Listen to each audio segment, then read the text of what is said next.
বিয়ে শাদী করার সময় খেয়াল রাখতে হবে কোন মেয়েটাকে বিয়ে করছে। একটা মেয়ের বাহ্যিক সৌন্দর্য সবকিছু না, 3 মাস 4 মাস খুব মজা লাগবে, তারপর দেখবেন যখন আসল লাইফে আমরা ঢুকে যাই তখন দেখবেন দায়িত্ববোধটাই সবচেয়ে বড় কথা হয়ে দাঁড়ায়। এই রওনাক চলে যাবে, দিনদারিতা না থাকলে এই রওনাক চলে যাবে। মেয়ে দিনদার কিনা এটা দেখবেন সবার আগে। দিনদার হলে যদি একটু গায়ের রং কালো হয় বিয়ে করে ফেলেন। বিয়ে তো কঠিন করে ফেলছে সমাজ, জেনা সহজ হয়ে গেছে। মোস্তফা কামাল আতাতুর্ক যখন ক্ষমতায় আসছিল না, আমি সংবিধান চেক করলাম আজকে পড়তে পড়তে এক জায়গায়, ওই সময়কার সংবিধান তুরস্কের, ওর সংবিধানে লিখেছে যে একাধিক বিয়ে করা হারাম, আর অমুসলিম নারীকে বিয়ে করাও বৈধ। নাউজুবিল্লাহ, সব উল্টাই দিছে। তা আমাদের সমাজে এখন ওইরকম চিত্র দেখা যাচ্ছে যে আপনি 17 বছরে বিয়ে করতে পারবেন না, কিন্তু 17 বছরে আপনি জেনা করছেন, আল্লাহ মাফ করুক। বাংলাদেশে 17 বছর বয়সে জেনা করা ছেলে মেয়ের অভাব আছে? আদমশুমারির মতো এই কুমারিত্ব টেস্ট যদি করা হয় ছেলে মেয়েদের, তারপর দেখা যাবে কী অবস্থা। তো বিয়েটাকে সহজ করা উচিত। বিয়ের বয়স একটা ফিক্স করা হয়েছে, এর সাথে তো আমরা এখন যুদ্ধ করতে পারবো না। পারবেন? ছেড়ে দেন, আচ্ছা ফিক্স করছে বুঝলাম।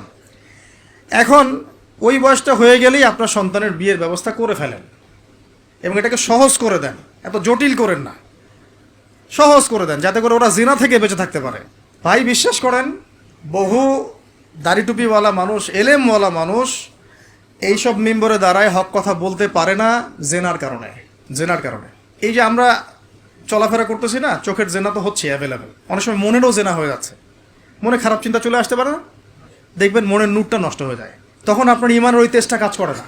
খেয়াল করে দেখবেন, যখন মনের মধ্যে এই নূরটা নষ্ট হয়ে যায়, কিছু একটা নগ্ন মেয়েকে দেখে ফেলছেন বা একটা মেয়েকে দেখে আপনার অ্যাট্রাকশন তৈরি হয়ে গেছে, হতে পারে, আমরা তো ফেরেশতা না, হতেই পারে, তখন দেখবেন মনের মধ্যে নূরটা নষ্ট হয়ে যায়। ওই সময় আপনি কিন্তু এই ইমানের এই জজবাটা শো করতে পারবেন না। তখন নবী সাল্লাল্লাহু আলাইহি ওয়াসাল্লাম বলেছেন, তখন যদি বাসায় স্ত্রী থাকে তোমরা স্ত্রীর কাছে চলে যাবা, নিজের প্রয়োজন মিটাই নিবা, তাহলে এই শয়তানি মন থেকে চলে যাবে।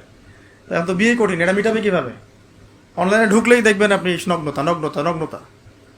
এই ছেলে পেলে আমাদের সাথে যারা ঢাকায় থাকে এরা যাতে আরও জানে কি আছে ওখানে, কি হয়। ছেলে নাই আর মেয়ে নাই, ও নিজে ছেলে। একটা মেয়ের যে চরিত্র খারাপ এটা বোঝার জন্য এতটুকু যথেষ্ট যে ও মোটর সাইকেলের পিছনে বসছে কিভাবে, এটা দেখবেন খালি। একটা আপনার শালীন দিনদার স্ত্রীকে নিয়ে যদি আপনি মোটর সাইকেলে জানো, দেখবেন তার বসার ধরনটা কেমন, আর যাদের সাথে এই যে ফ্রি মিক্সিংয়ে প্রেম প্রীতির সম্পর্ক করে এদের বসার ধরনটা কেমন।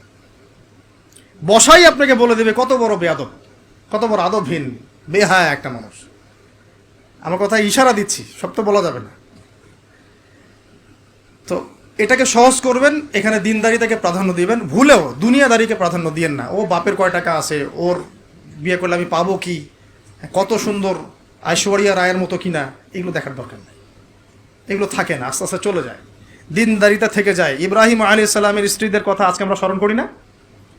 হাজেরা আলাইহিস সালাম, তার ওই সবর, সাফা মারওয়ার সাই, তাওয়াক্কুল আল্লাহর কাছে এত পছন্দ হয়েছিল যে কিয়ামত পর্যন্ত যত মানুষ হজ করবে, সাই না করলে হজ হবে না আপনার। দেখেছেন, উনার ওই হাঁটা দৌড়াদৌড়ি আল্লাহর কাছে এত পছন্দ হয়েছে।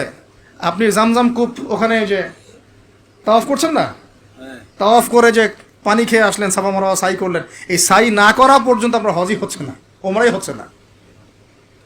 তো একজন দিনদার মেয়ের দিনদারিতা আল্লাহর কাছে কিভাবে কবুল হয়ে থাকে, আমাদের মেয়েদেরকে বুঝান, বাসায় গিয়ে বোনদেরকে বুঝান, মাদেরকে বুঝান, স্ত্রীদেরকে বুঝান, তাদেরকেও একটা উদ্দেশ্যে আল্লাহ পাক সৃষ্টি করেছেন। কি উদ্দেশ্য?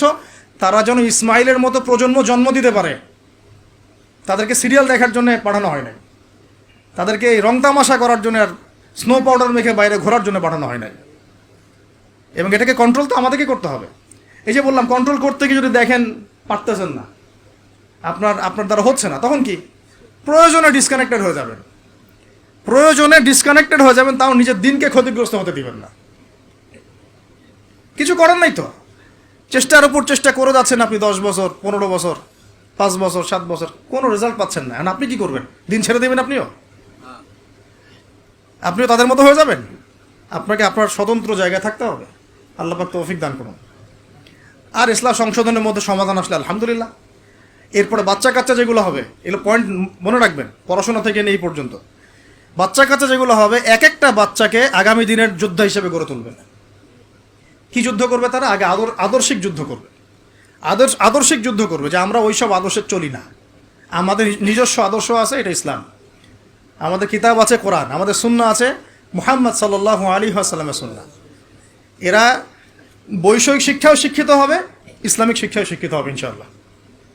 এরপরে এদের দ্বারা ইনশাআল্লাহ এমন জেনারেশন আমরা গড়ে তুলব, যে জেনারেশন আগামী দিনে ইসলামের পতাকা বহন করবে ইনশাআল্লাহ। আমরা যেটা পারি নাই, চেষ্টা চালাবো, আমাদের বাচ্চাদেরকে গড়ে তুলবো ইনশাআল্লাহ। পারা যাবে না?